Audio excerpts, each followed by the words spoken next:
નમસ્કાર. જગતનો નાથ નગરચર્યાએ નીકળ્યો છે અને એ નાથના એક ઝલક મેળવવા માટે ભક્તોનું ઘોડાપુર ઉમટ્યું છે. આપ જોઈ રહ્યા છો TV13 ગુજરાતી જગતનો નાથ જય જગન્નાથ રથયાત્રા 2025માં હું જય આપનું સ્વાગત કરું છું. રથયાત્રા સરસપુરથી આગળ વધી રહી છે, એટલે કે હવે પરત ફરી રહી છે. રથયાત્રા પહેલાં પણ મંદિરમાં ઘણી તૈયારીઓ થઈ હતી, ત્યારે હાલ જે આપ દ્રશ્યો જોઈ રહ્યા છો એ અમદાવાદ સરસપુર વિસ્તારના છે કે જ્યાં રથયાત્રા ત્યાંથી હવે પરત ફરી રહી છે. વાલાને વધામણા કરવા માટે ભક્તોનું ઘોડાપુર ઉમટ્યું છે. ત્યારે આ જ રથયાત્રાની સાથે આપણી સાથે વાત પણ આપણે કરીશું. ઘણી બધી વાતો, ઘણી બધી ચર્ચાઓ થશે, કારણ કે 148મી આ રથયાત્રા, ભગવાન જગન્નાથજીની 148મી રથયાત્રા જે રંગે ચંગે ધામધૂમપૂર્વક હાલ ઉજવાઈ રહી છે.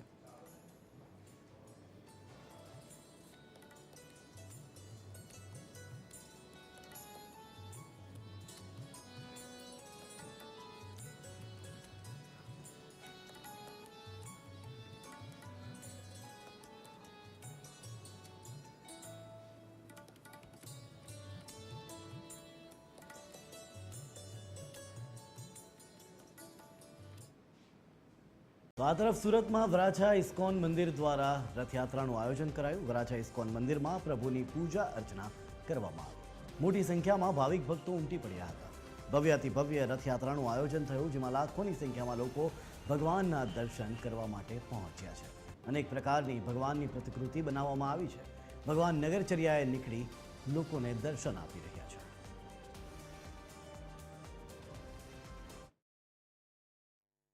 तो हम लोगों को बहुत उत्साह है कि 1 महीने से सब लोग तैयारी कर रहे हैं.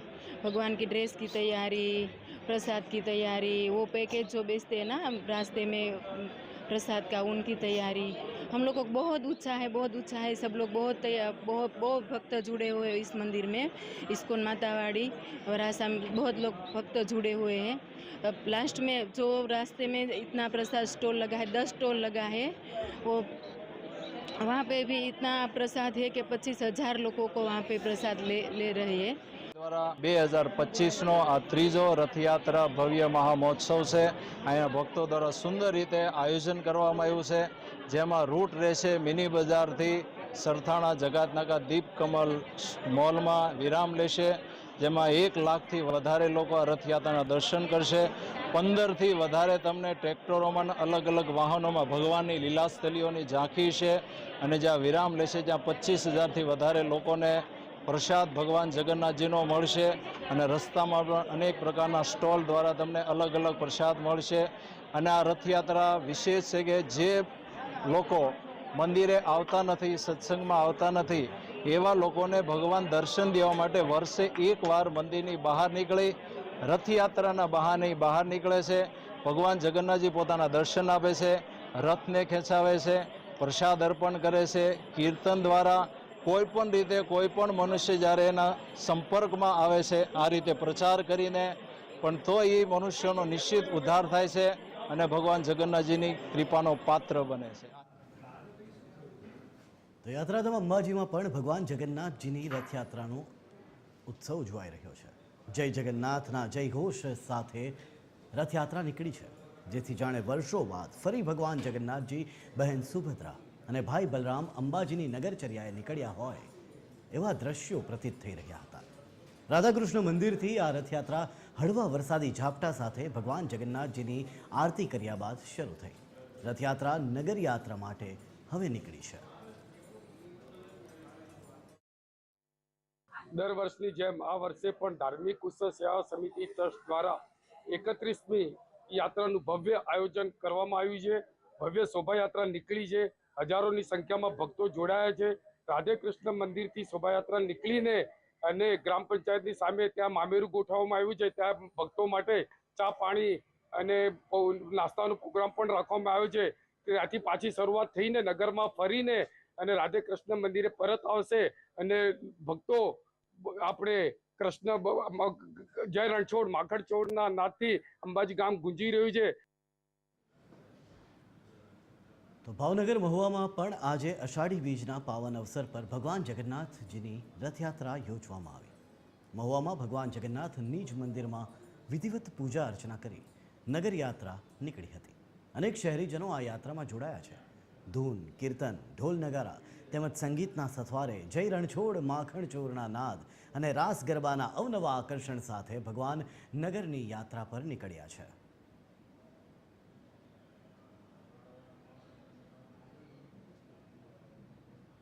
થોડું નીચું રાખો, બહુ નીચું રાખો.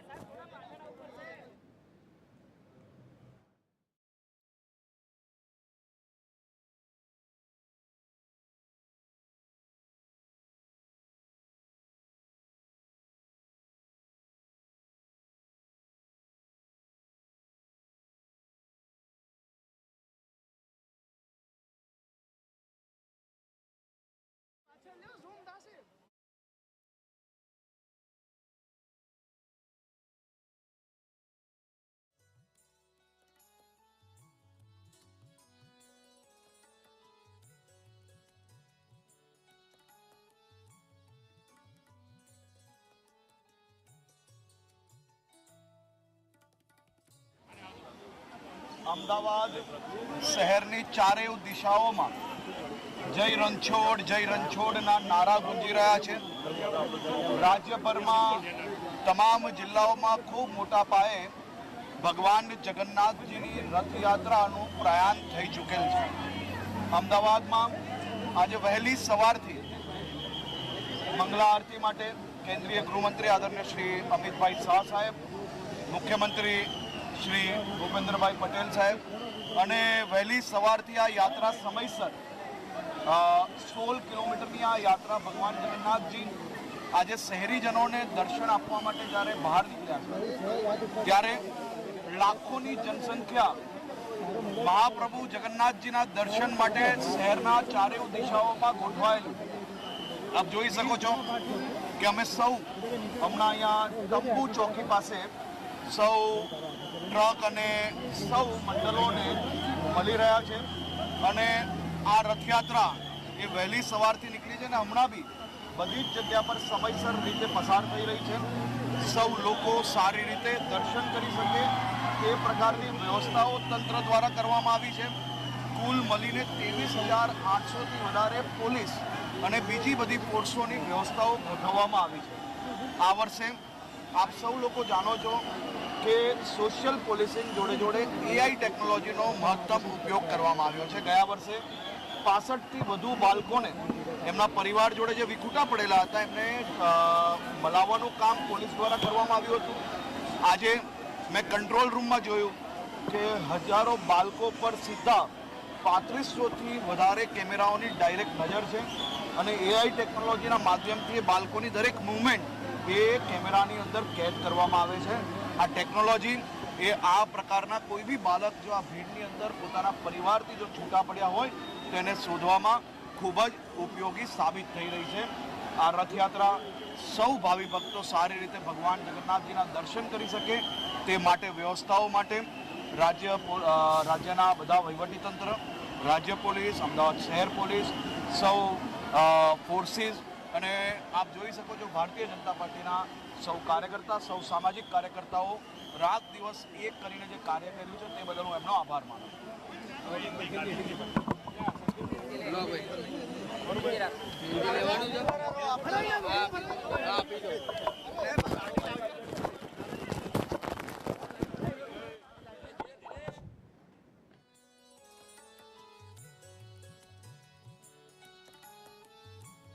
ભગવાન નગરચર્યાએ નીકળ્યા છે અને હાલ ગૃહ રાજ્યમંત્રી હર્ષ સંઘવી દ્વારા પણ જે રીતે કહેવામાં આવ્યું કે આ યાત્રા અવિરત ચાલતી આવી છે. આ યાત્રાની સાથે ન માત્ર આજનો પરંતુ વર્ષોથી ઘણું મહત્ત્વ રહેલું છે. પછી એ 93નો હુલ્લડભર્યો દિવસ હોય કે જ્યારે બુલેટ પ્રૂફ કાચ સાથે યાત્રા નીકળી હોય કે પછીથી 2021નો કોરોના કાળ હોય. આપણી સાથે નિર્મળ મહારાજ જોડાયા છે, તેમની સાથે આપણે કરીશું ચર્ચા. નિર્મળજી, સ્વાગત છે ફરી એક વખત આપનું TV 13માં. નિર્મળજી, યાત્રા ક્યારેય અટકી નથી. અમદાવાદ અવિરત ચાલતી આવી છે. પછી કોમી હુલ્લડવાળા દિવસો હોય કે પછીથી કોરોના કાળ હોય, શું કહેશો? જી ચોક્કસ. ભગવાનની યાત્રા તો કોઈ દિવસ અટકી જ નથી શકતી, કારણ કે આ તો યાત્રા છે. હે, પરમાત્મા ચાહે ને તો બધું જ કરી શકે છે. હે, પણ પરમાત્મા, ગોડ ઇઝ ગ્રેટ, એટલે ગોડ એટલે ભગવાન. ભગવાન જે છે ધર્મો રક્ષિતી રક્ષિત, વિઘ્નેશ્વરાય વરદાય સુરપ્રિયાય લંબોદરાય સકલાય જગદવિતાય નાગાનનાય શ્રુતિ યજ્ઞ વિભૂષિતાય ગૌરી શ્રુતાય ગણનાથ નમો નમસ્તે. તમે કીધું કે 93 એટલે કે 93ના દાયકાની અંદર જેને કહેવાય કે એમાં જ્યારે કે હુલ્લડ થયું ત્યારે પણ ભગવાને જે છે એ આપણા જે પોલીસ કર્મથી લઈ આપણા જે હરિભક્તો છે, આપણા સાધુ છે, સંતો છે, ભૂદેવો છે, દરેક સર્વજન હિતાય સર્વજન સુખાય એના કલ્યાણ માટે ભગવાન એની રક્ષા કરી હતી. આંચ પણ નહોતી આવવા દીધી. હે, અને એ પરમાત્મા જે છે એ પરમાત્મા દરેકનું કીડીને કણને હાથીને મણ આપી જ રહે છે ને. આજે પણ આજની રથયાત્રામાં જોઈએ તો આજે એક નાનકડું વિઘ્ન આપણને જોવા મળ્યું. ગજરાજ જે છે એ ગમે તે કારણસર એ હાથી જે છે એનું જે માનસિકતા એને ગુમાવી બેસે અને ત્યારે અફડાતફડી થઈ જાય છે. પણ છતાં પણ જે છે ભગવાન જગન્નાથના હાથની અંદર જે બધી દોટ સમાયેલી છે. જ્યાં સુધી એમ કહેવાય કે અર્જુનની સાથે પરમાત્મા સ્વયં યુદ્ધ લડતા હતા ત્યાં સુધી અર્જુનને કોઈ હરાવી નહોતા શકતા. એટલે પરમાત્મા જ્યાં સુધી આપણી જોડે હોય ને ત્યાં સુધી ડરવાની જરૂર નથી. જેને હાથ આપણો પકડ્યો હોય ને આપણે પરમાત્માનો પકડ્યો હોય તો પરમાત્મા આપણને બચાવે. એક્ઝામ્પલ તરીકે અત્યારે વર્ષા ઋતુ ચાલી રહી છે. આપ કદાચ રેનકોટ પહેરીને જાઓ છો તો આખા બચી જાઓ છો. અંદર અમ્બ્રેલા એટલે કે છત્રી લઈને જાઓ છો તો ખભા સુધી તમારું શોલ્ડર સુધી તમારું રક્ષણ થાય છે. ગાડીમાં જાઓ છો તો પણ તમારું રક્ષણ થાય છે. પણ જો તમે ખુલ્લા જાઓ છો તો તમે કોઈના આશરા વગર જાઓ છો તો તમે એની અંદર તમને વરસાદની અંદર પલળી શકો છો. એમ પરમાત્માની જો આંગળી પકડી લો, પરમાત્માનો હાથ પકડી લો તો પરમાત્મા તમને 1000% એક વખત તમને બચાવે જ છે. એટલે પરમાત્મા જે છે ને એ બહુ નિરાલવ છે. એટલે તો કહ્યું કે વસુદેવ સુતમ દેવ કંસ ચાણુર મર્દનમ દેવકી પરમાનંદમ કૃષ્ણમ વંદે જગદગુરુ. આ જગતના ગુરુ છે ભગવાન નારાયણ એટલે કે કૃષ્ણ પરમાત્મા. જગત પિતરો વંદે પાર્વતી પરમેશ્વર.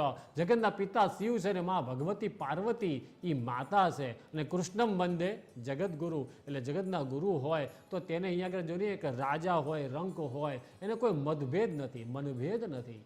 ગમે તે 18 વર્ણ જોડે ભગવાન સંકળાયેલા છે. દરેકને આશીર્વાદ આપવા જે નીકળ્યા હોય અને ત્યારે ધર્મોનું જ્યારે આપણે રક્ષણ કરતા હોય તો ધર્મ આપણું રક્ષણ કરવાનું જ છે ને.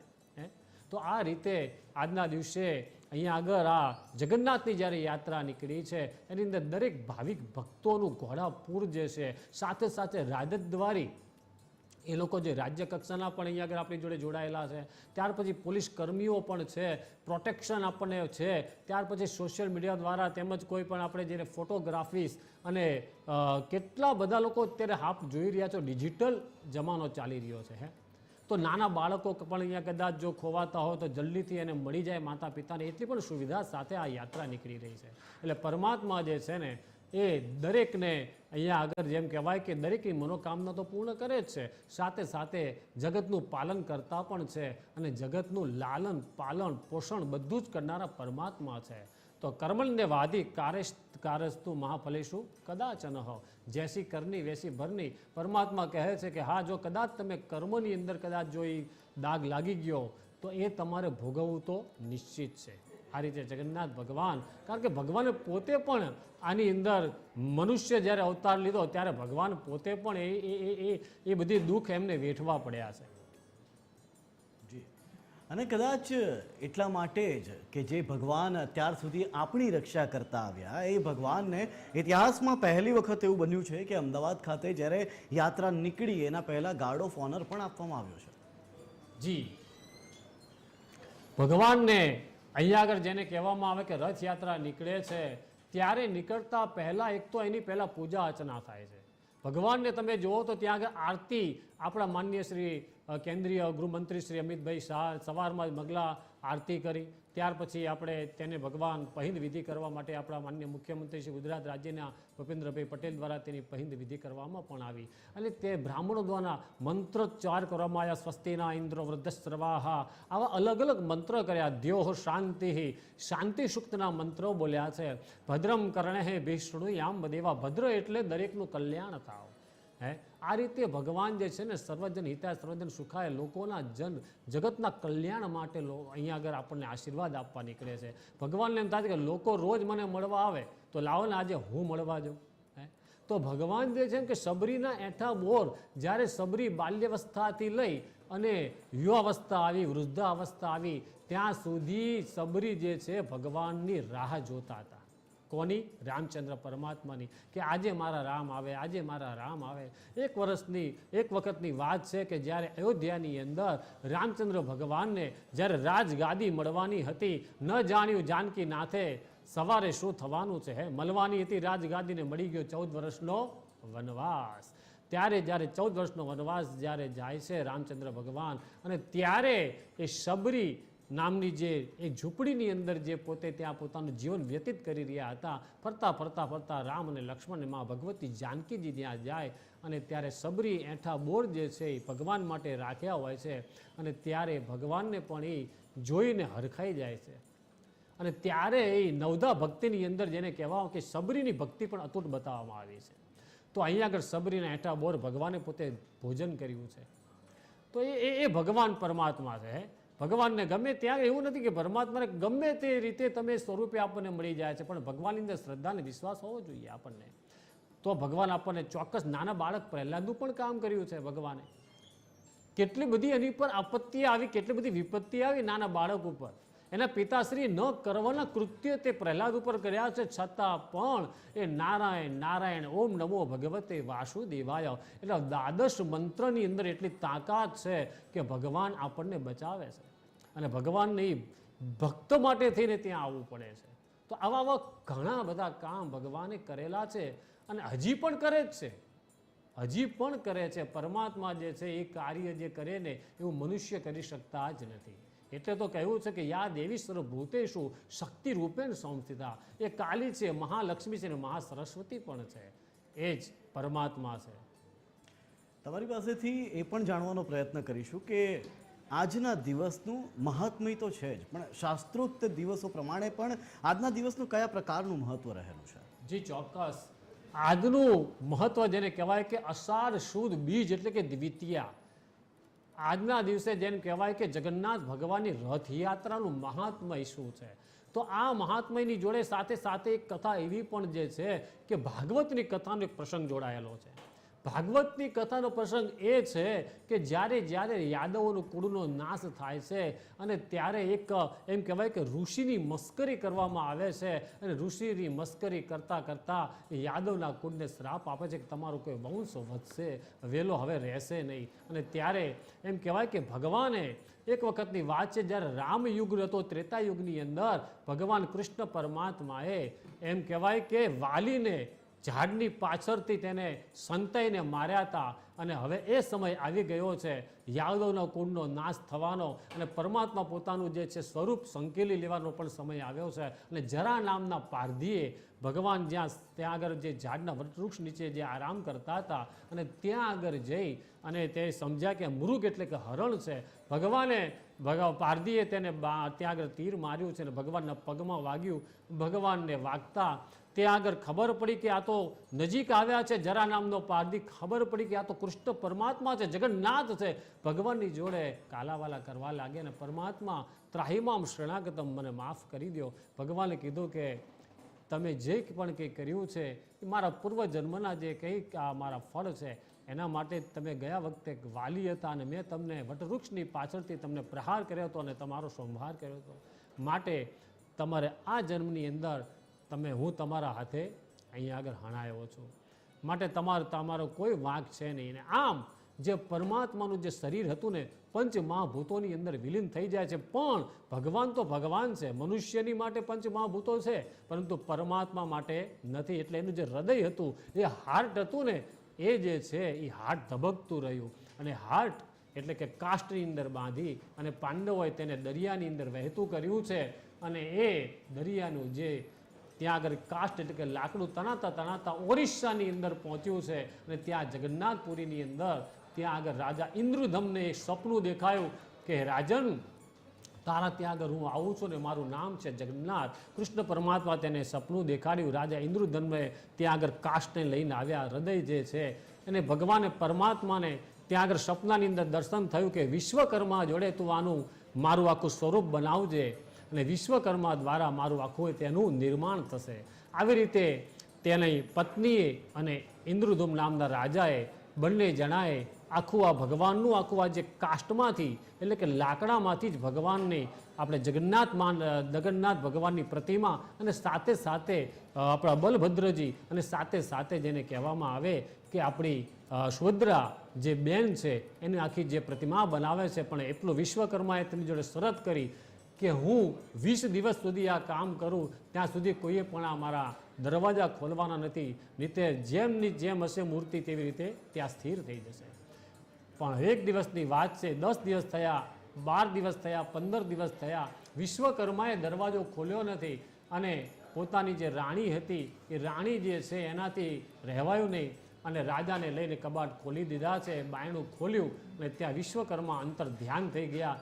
જેટલી મૂર્તિ હતી ને એ મૂર્તિની અંદર જેને કહેવાય મુખારવિંદ તો બની ગયું, ભગવાનનું શરીર જે છે એ અડધું બન્યું છે, હાથ જે છે અડધા છે, પગ પણ અડધા છે, માત્ર નેત્ર કમલમ એટલે ભગવાનની નેત્ર બની છે, મુખારવિંદ બની ગઈ છે. આપ જુઓ છો આજે પણ કે આ પ્રતિમા જે છે ત્યાં વિશ્વકર્માએ જે બનાવેલી છે આ સ્વયંભૂ મૂર્તિ જે છે અને આજે પણ ઓરિસ્સાની અંદર એ હૃદય જે છે ને ધબ ધબ એટલે કે આંખે પાટા બાંધીને એ પૂજારીઓ તેની પૂજા કરે છે અને હૃદયને તે પૂછે એટલે વર્ષની અંદર એક વખત તેને આખું એને બ્રહ્મ કરવામાં આવે છે એટલે કે એને પવિત્ર કરવામાં આવે છે. અને નહીતર જેને કહેવામાં કે ત્યાંની લોકવાયતા છે એને સૂક્ષ્મ આંખે આપણે જોઈ શકતા નથી. તો આ મહત્વ જે છે અષાઢી બીજનું એની અંદર પણ આ એક આપણી જે કથા જે છે સમાયેલી છે.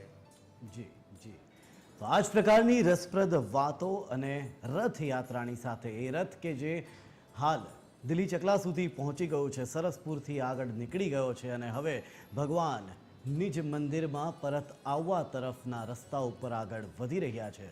રથયાત્રાની પડપડની અપડેટ સાથે ફરી પાછા જોડાઈશું. હાલ સમય થયો છે TV13 ગુજરાતી પર એક નાનકડા વિરામનો.